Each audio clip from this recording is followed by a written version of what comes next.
Hello and welcome back to my channel tricky education with Khemnarang. आज हम start कर रहे हैं टॉपिक नंबर 8 अनावर्त पीजी जिम्नोस्पर्म। तो इस वीडियो में आपको जिम्नोस्पर्म से रिलेटेड सभी इंपॉर्टेंट क्वेश्चन जो टीजीटी पीजीटी जीआईसी जैसी परीक्षाओं में आ चुके हैं वो सभी इस वीडियो में एक साथ अवेलेबल मिलेंगे। तो आइए स्टार्ट करते हैं। क्वेश्चन नंबर फर्स्ट है, तरुण पत्तियाँ कुंडलित होती हैं, यंग लीव्स आर क्वाइल्ड इन। तो इसका आंसर होगा डी ऑल ऑफ दीज, यानी कि उपयुक्त सभी में। किसमें? मार्सिलिया में, फर्न में और साइकस में, इन तीनों में ही जो उसकी यंग लीव्स हैं वो कुंडलित फॉर्म में मिलती हैं। तो इसलिए इसका आंसर होगा डी। नेक्स्ट क्वेश्चन है क्वेश्चन नंबर 2, साबूदाना प्राप्त किया जाता है, sago grains are obtained from. तो इसका आंसर होगा ए साइकस से। क्वेश्चन नंबर 3, साइकस सागो का स्रोत है जो कि है, cycas is source of sago that is. तो इस क्वेश्चन को हम पढ़ चुके हैं, इसका आंसर होगा A starch. Question number 4, which of the following do not produced by Pinus species. निम्नलिखित में से कौन पाइनस की प्रजातियों से उत्पन्न नहीं होता है। तो इसका आंसर होगा सैगो।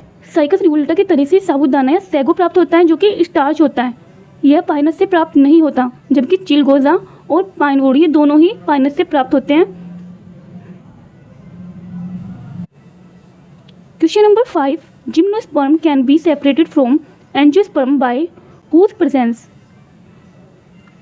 अनावर्त बीजी यानी कि जिम्नोस्पर्म किसकी उपस्थिति से अवर्त बीजी एंजियोस्पर्म से विभक्त किए जा सकते हैं, डिफर किए जा सकते हैं। तो इसका आंसर होगा बी नेक्ड सीड्स। जो जिम्नोस्पर्म का समूह है इसमें सम्मिलित पौधों के बीज नेक्ड होते हैं, अर्थात वे पुष्पीय पौधों के बीजों के समान ओवीरी में बंद नहीं होते हैं। एंजियोस्पर्म में सम्मिलित पौधों के बीज अंडाशय भित्ति से ढके होते हैं। जिम्नोस्पर्म के बीज मतलब ओपन होते हैं, किसी ओवेरी से ढके नहीं होते, जबकि एंजियोस्पर्म के जो बीज होते हैं वो अंडाशय यानी कि ओवेरी से ढके होते हैं। आप इसको ध्यान रखेंगे। क्वेश्चन नंबर 6, जिम्नोस्पर्म है, तो अभी इस क्वेश्चन को हमने डिस्कस किया है। तो इसका आंसर होगा सी नेक्ड सीड प्लांट, नग्न बीजी पौधे। क्वेश्चन नंबर 7, इफेड्रा निम्नलिखित में से किस समूह का पौधा है। Ephedra belongs to which of the following groups of plants. तो इसका आंसर होगा बी जिम्नोस्पर्म, अनावर्त बीजी। क्वेश्चन नंबर 8, औषधीय रूप से सबसे महत्वपूर्ण जिम्नोस्पर्म है, the most medicinally important gymnosperm is. का आंसर हो जाएगा D ephedra. Question number 9, coralloid root निम्न में से किस पौधे में पाई जाती हैं, in which plant coralloid roots are found. तो इसका आंसर होगा सी साइकस। साइकस में कोरेलाइड रूट पाई जाती हैं और इसकी आंतरिक संरचना लगभग सामान्य जड़ जैसी ही होती है, परंतु इसमें द्वितीयक वृद्धि यानी कि सेकेंडरी ग्रोथ अनुपस्थित होती हैं, अथवा सामान्य जड़ की तुलना में ये बहुत कम होती है। प्रवाल मूल का एक प्रमुख लक्षण कोर्टेक्स के मध्य भाग में एक सुस्पष्ट शैवालीय क्षेत्र यानी कि एल्गल जोन की उपस्थिति है। क्वेश्चन नंबर 10, कोरेलाइड जड़ पाई जाती हैं, कोरेलाइड रूट्स आर फाउंड इन। तो इसका आंसर होगा सी साइकस में। क्वेश्चन नंबर 11, एक अनावर्त बीजी की पत्ती में 16 गुणसूत्र हैं, इसके भ्रूणपोष में कितने गुणसूत्र होंगे। There are 16 chromosomes in the leaf of gymnosperm. How many chromosomes would occur in endosperm? Answer हो जाएगा ए 8। क्वेश्चन नंबर 12, जिम्नोस्पर्म में भ्रूणपोष होता है, the endosperm of gymnosperm is. तो इसका आंसर होगा सी अगुणित यानी कि हैप्लॉइड। जो अनावर्त बीजी होते हैं यानी कि जिम्नोस्पर्म होते हैं, इनकी पत्ती बीजाणुद्भिद पीढ़ी की संरचना होती है जिसमें डिप्लॉइड गुणसूत्र होते हैं, जबकि जो भ्रूणपोष होता है जो एंडोस्पर्म होता है ये एक युग्मकोद्भिद अवस्था है जिसमें कि अगुणित गुणसूत्र होते हैं। तो इसीलिए पिछले क्वेश्चन में जो पत्ती में गुणसूत्र की संख्या थी वो 16 थी यानी कि डिप्लॉइड थी, और भ्रूणपोष में गुणसूत्रों की संख्या 8 यानी कि हैप्लॉइड थी। Question number 13, professor D D Pant ने अनावर्त बीजी पौधों को बांटा है। Professor D D Pant has divided gymnosperm into. तो इसका आंसर होगा बी 3 विभाग में यानी कि 3 डिविजन्स में, और इन्होंने इसमें कुल 9 वर्ग बनाए हैं। Question number 14, Cycas revoluta is widely grow as. Cycas revoluta बहुधा उगाया जाता है। तो इसका आंसर होगा बी ऑर्नामेंटल प्लांट, सजावटी पौधे के रूप में। साइकस साइकेडेसी कुल से संबंधित एक स्पीसीज है और इसकी 100 से अधिक जातियां विश्व के विभिन्न भागों में पाई जाती हैं, जिनमें से लगभग 9 जातियां भारत में पाई जाती हैं। साइकस रिवोल्यूटा भारत में पाई जाने वाली एक स्पीसीज है जो मुख्य रूप से जापानी जाति हैं। भारत में इसे एक सुंदर आकार के कारण सजावटी पौधे के रूप में उगाते हैं। Question number 15, which one of the flowing gymnosperm phyla produces motile sperm, bears ovulate and microsporangiate cones on separate plant and has fleshy coated seeds. निम्न अनावर्तबीजी संघों में से कौन सा गतिशील बीज अलग पादपों पर बीजांडी तथा लघु बीजाणुधानिक शंकु पैदा करता है तथा जिसका गुद्देदार तथा लोपित बीज होते हैं? तो इसका आंसर हो जाएगा बी, साइकेंडोफाइटा। क्वेश्चन नंबर 16, निम्नलिखित में से कौन सा जीवित जीवाश्म है? Which of the following is a living fossil? तो इसका आंसर होगा A, Cycas. Question number 17, the microsporangium in Cycas microsporophylls is present? तो इसका आंसर होगा बी। साइकस के सूक्ष्म बीजाणुओं पर लघु बीजाणुधानियां उपस्थित होती हैं, तो इसका आंसर होगा ऑन एबैक्साइल साइट। अपाक स्थल पर साइकस में नर तथा मादा पौधे अलग अलग होते हैं। नर पौधे में बहुत से सूक्ष्म बीजाणु पर्ण एक साथ मिलकर नर शंकु का निर्माण करते हैं। सूक्ष्म बीजाणु पर्णों की निचली सतह अर्थात अपाक्स एबैक्सियल तल पर बहुत सी बीजाणुधानियां माइक्रोस्पोरेंजिया विकसित होती हैं। इनमें सूक्ष्म बीजाणुओं का निर्माण होता है। क्वेश्चन नंबर 18, साइकस के बीजांड में निम्नलिखित ऊतकों में से कौन सा हैप्लॉइड है? Which of the flowing tissues in cycas ovule is haploid? तो इसका आंसर होगा सी, भ्रूणपोष, endosperm. Question number 19, inverted omega के आकार के संवहन पूल रिंग पाए जाते हैं। Inverted omega shaped ring of vascular bundles is found in? तो इसका आंसर होगा ए, साइकस के रेकिस में, रेकिस ऑफ साइकस। साइकस के पौधे के पत्ती के रेकिस भाग में संवहन बंडल इस प्रकार व्यवस्थित होते हैं कि ये एक इन्वर्टेड ओमेगा आकार के दिखाई देते हैं। क्वेश्चन नंबर 20, निम्नलिखित में से क्वेश्चन नंबर 20 कौन सा कथन साइकस के लक्षण का वर्णन नहीं करता है? Which statement does not explain the features of cycas? का आंसर होगा बी, मोनोसियस, क्योंकि जो साइकस का पौधा है वो होता है डायोसियस यानी कि एक लिंगाश्री। इसमें मेल फीमेल शंकु अलग अलग पौधे पर विकसित होते हैं, तो इसलिए इसका आंसर होगा बी, जो कि मोनोसियस दिया हुआ है, यहाँ पे होना चाहिए डायोसियस, तो इसलिए इसका आंसर होगा बी। क्वेश्चन नंबर 21, निम्न में से कौन सी जाति हैप्लोजाइलोन और डिप्लोजाइलोन नामक दो उपजातियों में विभक्त की गई है? Which of the following genus has been divided into two sub genera named haploxylon and diploxylon? तो इसका आंसर होगा बी, पाइनस। पाइनस जेनरा के दो उपवंशों सब जेनरा हैप्लोजाइलोन और डेप्लोजाइलोन में विभक्त किए गए हैं। क्वेश्चन नंबर 22, पाइनस के जड़ में जाइलम का आकार होता है। In Pinus root shape of xylem is? Answer हो जाएगा बी, वाई आकार का, यानी कि वाई शेप्ड। पाइनस के जड़ों में पाए जाने वाले जाइलम एक्सचार्ज प्रकार के होते हैं तथा प्रोटोजाइलम द्विभाजित होकर एक वाई के आकार जैसी संरचना बनाते हैं। प्रोटोजाइलम के दोनों भुजाओं के बीच में एक रेजिन नलिका होती है। जाइलम केवल वाहिनिकाओं ट्रेकिड से बना होता है तथा इसमें वाहिकाएं यानी कि वेसल्स अब्सेंट होती हैं। क्वेश्चन नंबर 23, पाइनस के अंकुर के जड़ों पर होता है। Roots of pinus seedling are associated with? तो इसका आंसर होगा बी, कवक, फंगी। क्वेश्चन नंबर 24, पाइनस में बीजांड का प्रकार होता है। The type of ovule of Pinus is? तो इसका आंसर होगा बी, ऑर्थोट्रोपस। अन्य जिम्नोस्पर्म की भांति पाइनस के बीजांड भी ऑर्थोट्रोपस तथा यूनिटैग्मिक होते हैं। उसमें न्यूक्लियस, अध्यावरण, बीजांड द्वारा आदि संरचनाएं होती हैं।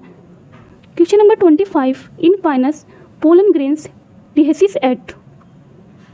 पाइनस में परागकण किस अवस्था में स्फुटित होते हैं? तो इसका आंसर होगा सी, 4 सेल्ड स्टेज। क्वेश्चन नंबर 26, किस जिम्नोस्पर्म में बीजांडधर सल्क होते हैं? विच जिम्नोस्पर्म हैज़ ओवलीफेरस स्केल? इसका आंसर हो जाएगा बी, पाइनस। पाइनस में प्रत्येक स्त्री शंकु अनेक गुरु बीजाणुपर्णों से निर्मित होता है और प्रत्येक गुरु बीजाणुपर्ण मेगास्पोरोफिलिक संयुक्त संरचनाएं जो कि 2 सल्कों से निर्मित होता है। सहपत्र सल्क अथवा बीजांडी सल्क, सेकेंड है बीजांडधर सल्क। क्वेश्चन नंबर 27, पाइनस के बीजांडधर सल्क भाग होते हैं। Ovuliferous scale of Pinus is a part of? तो इसका आंसर होगा डी, मेगास्पोरोफिल के, megasporophyll. Question number 28, the ovuliferous scale of Pinus is a part of which of the following? Pinus के बीजांडधर सल्क निम्नलिखित में से किसके भाग होते हैं? तो इसका आंसर होगा A, megasporophyll. Question number 29, pycnoxylic wood is found in? Pycnoxylic कास्ट पाई जाती है, तो इसका आंसर होगा बी, पाइनस में। पाइनस के तने में एक ही कैम्बियम रिंग सक्रिय बना हो रहता है जिसे एक दारू की स्थिति यानी कि मोनोजाइलिक कंडीशन कहते हैं, और इससे बना द्वितीयक जाइलम दृढ़ होता है जिससे पिक्नोजाइलिक वुड कहते हैं। जिससे जो वुड बनता है उसको पिक्नोजाइलिक वुड कहते हैं। क्वेश्चन नंबर 30, पाइनस की कास्ट है। The wood of Pinus is, तो इसका आंसर होगा ए, सघन दारुक यानी कि पिक्नोजाइलिक वुड। पाइनस वर्गीकरण में निम्न किस समूह की कोटि में आता है?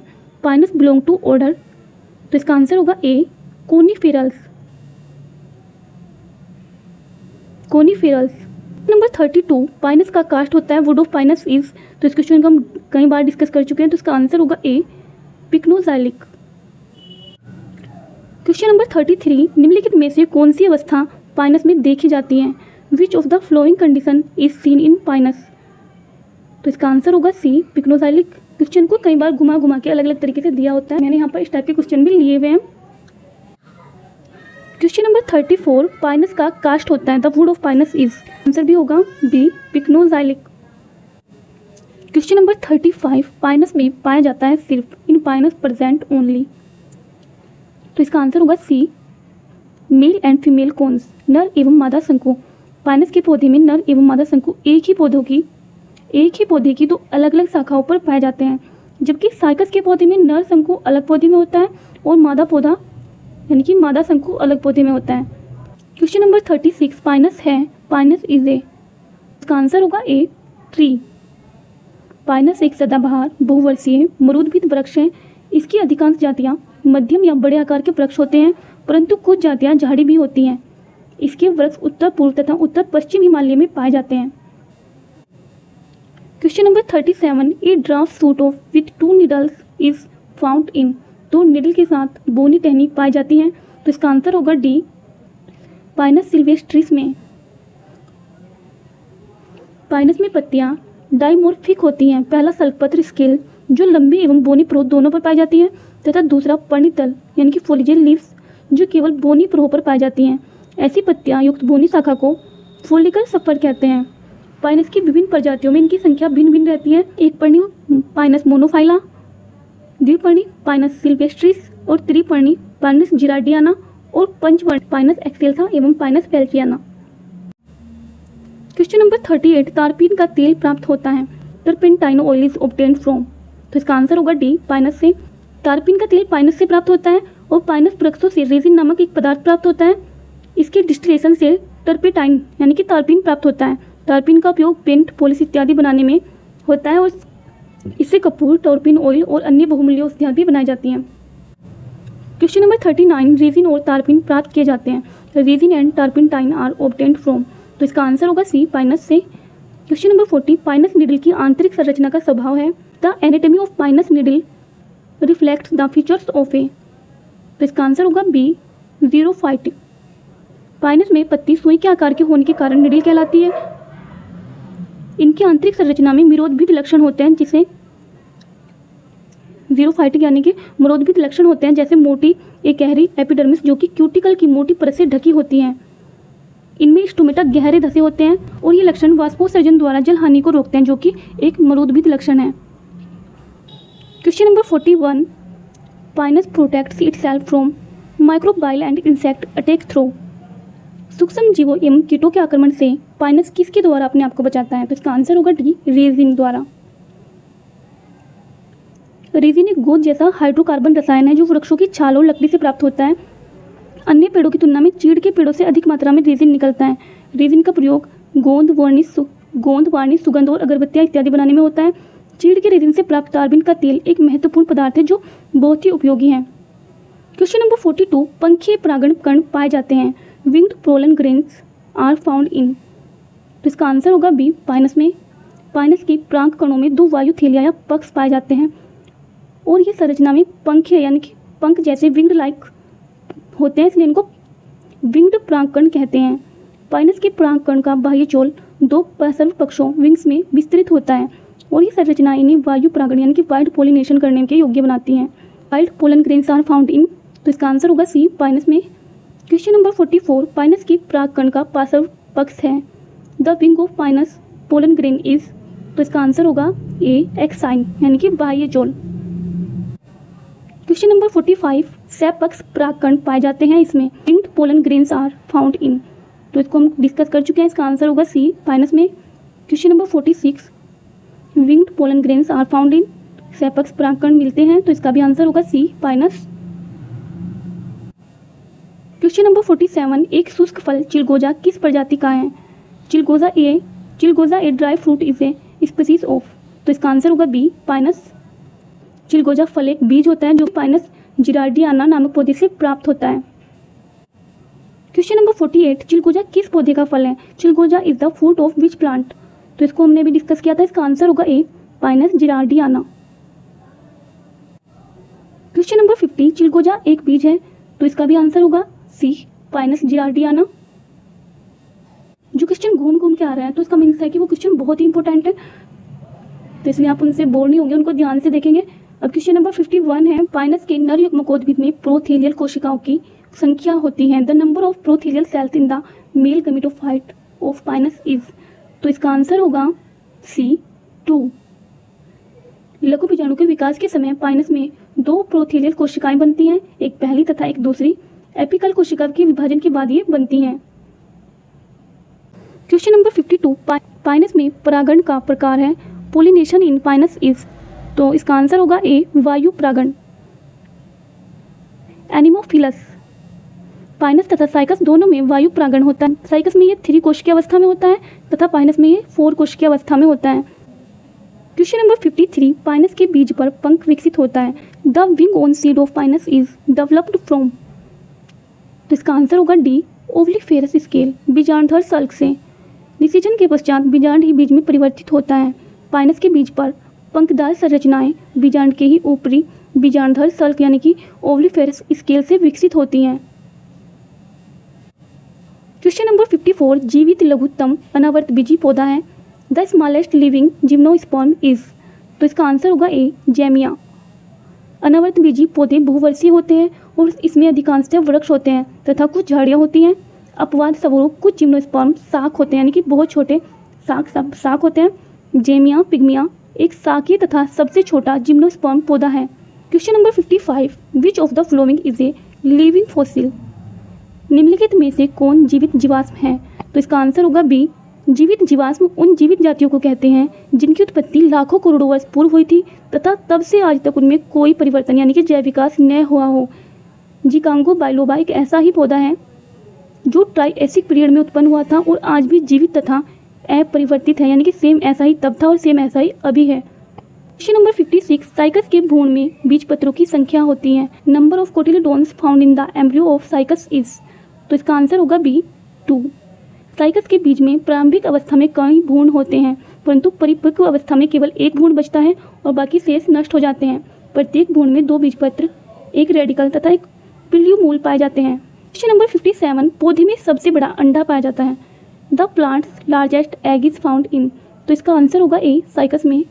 पादप जगत में साइकस के पौधे में सबसे बड़ा बीजांड तथा सबसे बड़ी अंड कोशिका यानी कि एग सेल और ओस्फियर पाए जाती हैं। सबसे बीजा मीन्स आप याद रखेंगे कि सबसे बड़ा अंडा से सबसे बड़ा बीजांड साइकस में पाया जाता है, आप इसको ध्यान रखेंगे। क्वेश्चन नंबर 58, साइकस तथा कोनिफर्स के मध्य संयोजी कड़ी है। The connecting link between cycas and conifers is, तो इसका आंसर होगा सी। जिकेंगो को साइकस तथा कोनिफर्स के बीच की संयोजी कड़ी मानते हैं और इसमें दोनों समूहों से संबंधित कुछ लक्षण पाए जाते हैं। इसको कहीं कहीं पे गिंको भी पढ़ते हैं तो इसको जिकेंगो या गिंको बोला जाता है। क्वेश्चन नंबर 59, पर्ण मेखला अनुपत पाए जाते हैं। Girdling leaf traces are the characteristics feature of the stem of, तो इसका आंसर होगा ए साइकस के तने में। साइकस के तने में ग्रिडल ट्रेस पाए जाते हैं। पर्ण मेखला अनुपात यानी कि ग्रिडलिंग लीफ ट्रेसिस इनके तने का विशेष लक्षण होते हैं। प्रत्येक पत्ती के आधार में 4 संवहन बंडल प्रवेश करते हैं। इनमें से 2 सीधे होते हैं तथा 2 मेखलाकार। ये विपरीत दिशा की स्टील से निकलते हैं तथा मुड़कर विपरीत दिशा की पत्ती के आधार में प्रवेश करते हैं। Question number 60, girdles leaf traces विशिष्ट लक्षण है। Girdle leaf traces are characteristics of, तो इसका आंसर होगा ए साइकस। क्वेश्चन नंबर 61, किस पौधे में ग्रिडल ट्रेस पाए जाते हैं? विच प्लांट हैज ग्रिडल ट्रेसेस, तो इसका आंसर होगा सी साइकस। क्वेश्चन नंबर 62, ट्रांसफ्यूजन ऊतक उपस्थित होता है पत्तियों में।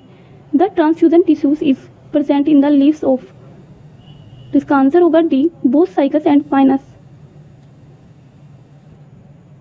ट्रांसफ्यूजन ऊतक साइकस तथा पाइनस दोनों की पत्तियों में पाए जाते हैं।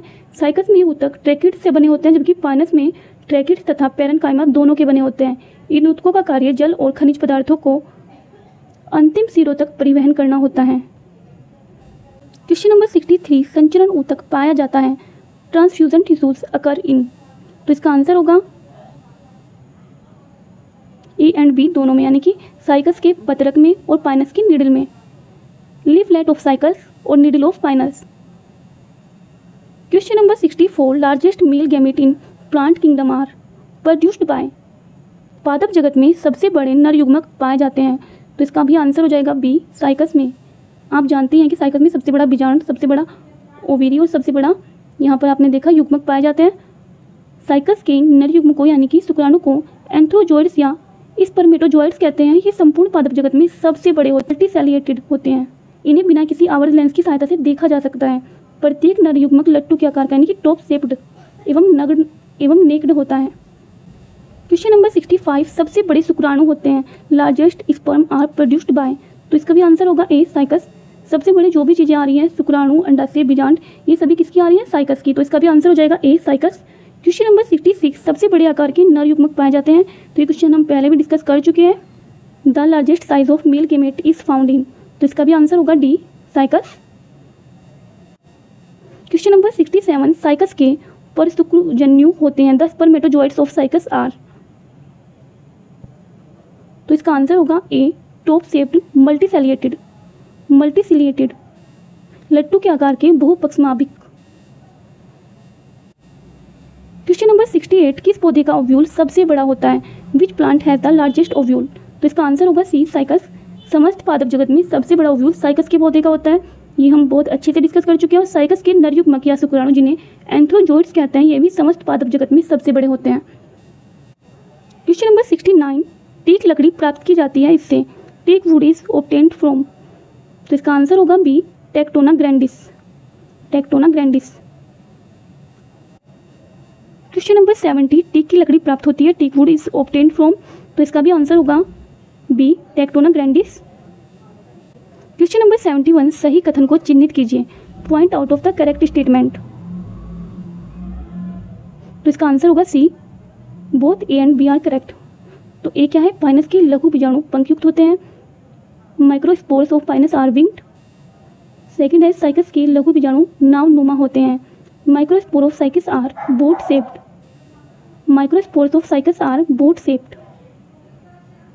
तो इसलिए इसका आंसर हो जाएगा C, both A and B are correct. Question number 72, gymnosperm नग्नबीजी होते हैं क्योंकि उनमें अनुपस्थित रहता है। Gymnosperm are naked seeded because they lack, तो इसका आंसर होगा सी, अंडाशय। ओवेरी, क्योंकि इनमें ओवेरी अब्सेंट होता है। क्वेश्चन नंबर 73, जिम्नोस्पर्म में फल नहीं बनते हैं क्योंकि ये पाए जाते हैं। Fruits are not produced in gymnosperm because they are, तो इसका आंसर होगा डी, बिना किसी अंडाशय के, विदाउट एनी ओवेरी। ये विदाउट एनी ओवरी होते हैं, इसलिए इनमें फल नहीं बनता है। क्वेश्चन नंबर 74, निम्न में से कौन सा गण जीवाश्म नग्नबीजी है? Which of the flowing order has only fossil gymnosperm, तो इसका आंसर होगा सी, साइकेंडोफिलिकेल्स सभी इसमें जीवाश्म सदस्य होते हैं। कोनिफेरल्स में सभी जीवाश्म और जीवित सदस्य होते हैं। जिंको एल्स में सभी जीवाश्म तथा जीवित सदस्य होते हैं। और निटेल्स में सभी जीवित सदस्य होते हैं। क्वेश्चन नंबर 75, जिम्नोस्पर्म के किस ऑर्डर में केवल जीवाश्म ही मिलते हैं? In which order of gymnosperm only fossil are found, तो इसका आंसर होगा बी, साइकेंडोफिलिकेल्स। क्वेश्चन नंबर 76, निम्न में से किस प्रकार के मादा युग्मकोद्भिद के परिवर्धन होने में नीटम आवर्त बीजों के समान होता है? नीटम resembles angiosperm in showing which one of the flowing types of female gametophyte development, तो इसका आंसर होगा डी, टेट्रास्पोरिक। तो इसके बीजाणु नीटम एक जिम्नोस्पर्म पौधा होता है। इसमें मादा गैमेटोफाइट का परिवर्धन कुछ आवर्त बीजों के समान यानी कि चतुष्क बीजाणु या टेट्रास्पोरिक होता है। क्वेश्चन नंबर 77, वाहिकाएं पाई जाती हैं। वेसल्स आर फाउंड इन, तो इसका आंसर होगा बी, एफिड्रा में। जिम्नोस्पर्म पौधे के जाइलम में वाहिकाएं वेसल्स नहीं पाई जाती हैं, परंतु निटेल गण यानी कि निटेल्स ऑर्डर के पौधे जैसे कि एफिड्रा, वेल्विसिया, नीटम इत्यादि में वाहिकाएं पाई जाती हैं। इस लक्षण की उपस्थिति के कारण ये आवर्तबीजी से समानता दर्शाते हैं। हालांकि दोनों समूहों में वाहिकाओं की उत्पत्ति भिन्न होती है, अलग टाइप की वाहिकाएं प्रेजेंट होती हैं। क्वेश्चन नंबर 78, वाहिकाएं प्रदर्शित होती हैं। द वेसल्स आर सो इन, तो इसका आंसर होगा डी, एफेड्रा में। क्वेश्चन नंबर 79, निम्नलिखित में से किस में वाहिकाएं पाई जाती हैं? In which of the following vessels are found, तो इसका भी आंसर हो जाएगा डी, एफेड्रा में। क्वेश्चन नंबर 80, अनावर्त बीजियों में भ्रूणपोष होता है। In gymnosperm the endosperm is, अनावर्त बीजियों में भ्रूणपोष निषेचन से पहले बनता है और यह हैप्लॉइड यानी कि एन संरचना होती है।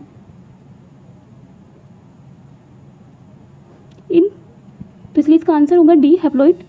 इन पौधों में भ्रूणपोष मादा युग्मकोद्भिद को प्रदर्शित करता है। इसके विपरीत आवर्तबीजी पौधों में भ्रूणपोष निषेचन के पश्चात बनता है, जो कि एक ट्रिप्लॉइड यानी कि त्रिगुणित यानी कि 3n संरचना होती है। क्वेश्चन नंबर 81, जिम्नोस्पर्म का एंडोस्पर्म होता है। The endosperm in gymnosperm is, तो इस क्वेश्चन को हम डिस्कस कर चुके हैं, इसका भी आंसर होगा ए, हैप्लॉइड। क्वेश्चन नंबर 82, नग्न बीजी पौधों में भ्रूणपोष होता है। The endosperm in gymnosperms is, तो इसका भी आंसर हो जाएगा ए, हैप्लॉइड।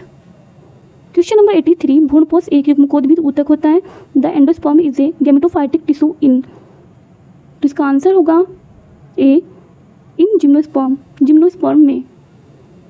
क्वेश्चन नंबर 84, मेड्यूलरी रे में ट्रिकेट्स उपस्थित होता है। इन मेड्यूलरी रेज रे ट्रिकेट्स आर प्रेजेंट इन, तो इसका आंसर होगा D, all of the above. Means cycas, spinous और एफिड्रा तीनों में प्रेजेंट होता है। जिम्नोस्पर्म पौधे में संवहन ऊतक पाए जाते हैं और ट्रिकेट संवहन ऊतक का यह घटक होता है। इन पौधों के मोटे भागों में संवहन के लिए केंद्र में मेड्यूलरी किरणें होती हैं, जिनमें किरण ट्रिकेट्स भी पाए जाते हैं। क्वेश्चन नंबर 85, मादा शंकुओं उपस्थित होते हैं। The female cones are absent in, तो इसका आंसर होगा सी, साइकस में। साइकस में नर शंकु की भांति सहत मादा शंकु यानी कि कॉम्पैक्ट फीमेल कोन नहीं पाए जाते हैं। इसमें गुरु बीजाणुपर्ण यानी मेगास्पोरोफिलस स्तंभ के शीर्ष पर सामान्य एवं सल्क पर्णों के बीच गुरु पेटल कर्म उत्पन्न होते हैं। क्वेश्चन नंबर 86, निम्नलिखित में से किसमें नर एवं मादा युग्मकोद्भिद का स्वतंत्र जीवन नहीं होता है? In which of the following male and female gametophytes do not have an independent free living existence, तो इसका आंसर होगा डी, जिम्नोस्पर्म। जिम्नोस्पर्म अर्थात अनावर्त बीजी पादपों में नर एवं मादा युग्मकोद्भिदों का स्वतंत्र जीवन नहीं होता है। जिम्नोस्पर्म के नर एवं मादा युग्मकोद्भिदों में क्लोरोप्लास्ट नहीं पाया जाता है तथा ये बीजाणुद्भिद यानी कि स्पोरोफाइट पर पूर्णतः आश्रित होते हैं। होप आपको वीडियो अच्छी लगी होगी। अगर आपको वीडियो अच्छी लगी है तो वीडियो को लाइक करें, चैनल को सब्सक्राइब करें। Thank you.